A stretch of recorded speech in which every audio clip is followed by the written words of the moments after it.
Well, we are still standing by to monitor Capitol Hill. In fact, actually, why don't we head there now? We've got on Capitol Hill, I believe, we've got the shot of Senator Mitch McConnell, who says he actually has the votes to start a Senate trial without deciding on having witnesses to attend. Let's listen to what he has to say. We have the votes once the impeachment trial has begun to pass a resolution essentially the same, very similar to the 100-0 vote in the Clinton trial, which sets up, as you may recall, what could best be described as maybe a phase one, which would include, obviously, the arguments from the prosecution, arguments from the defense, and then a period of written questions, because remember, senators are not allowed to speak during the impeachment trial. So basically written questions submitted to either the prosecution or the defense through the Chief Justice.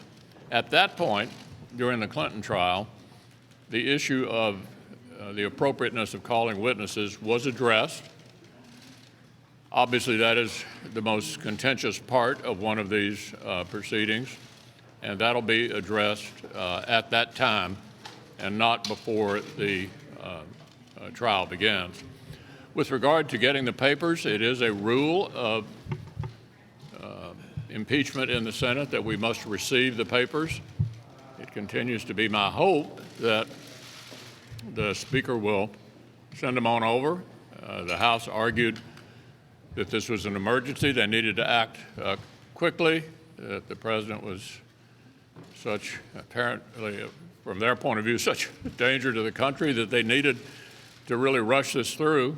And then they sat on the papers now for 3 weeks. I hope that'll end this week. I understand there's considerable discomfort among Senate Democrats, some of them expressing that to some of you, over the continued delay in sending it on over. I wanted to touch on a couple of other things. There was some discussion in the last few days related to the Iraq episode that we're experiencing now, about the appropriateness of targets. I want to associate myself with the Secretary of Defense and the Secretary of State with regard to the appropriateness of cultural sites being targeted. That is not appropriate. As many of you have already written, and I've been pretty open about it, courting the Secretary of State to run for the U.S. Senate. He's made a decision that I think clearly under the circumstances is best for the country to continue to serve in that role. I think clearly under these circumstances he made the right decision. That should not, however, lead to any excess observations on the part of the other side that Kansas, which hasn't elected a Democratic senator since 1932, will do it in 2020. All right, we've been listening to Mitch McConnell there talking about moving forward on the rules for a Senate trial. I want to bring in CBSN political contributor Molly Hooper, who joins me now from Washington. So, Molly, based on what we've heard from McConnell, what do you think this impeachment trial will look like when it comes to rules? What are you hearing? Well, if the Senate is going to move forward with the rules based on the Clinton impeachment, essentially what will happen is both sides, the House managers, whoever they are, and the White House will each have 24 hours apiece to make their case. Now, that's not 24 hours straight, but 24 hours spread over a few days. I think it was 3 days in the past. And then after that, senators will have 16 hours, again, not consecutive, to submit written questions to either the White House or, to either the White House or the House managers through the Chief Justice Roberts, who will then read these questions to the defense and prosecution ostensibly for them to answer. After that period, there will be a time when the Senate can make motions, like the motion to dismiss or whatever motions they want.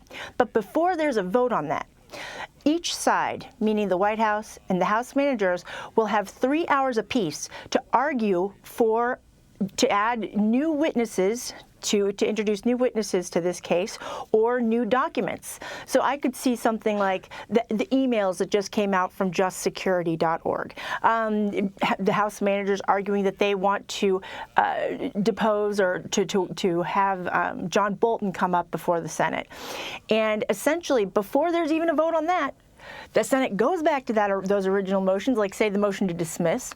And if those motions are accepted, then forget about the witnesses. But if the Senate decides to proceed with the impeachment trial, essentially, we will see votes on whether or not witnesses will be deposed.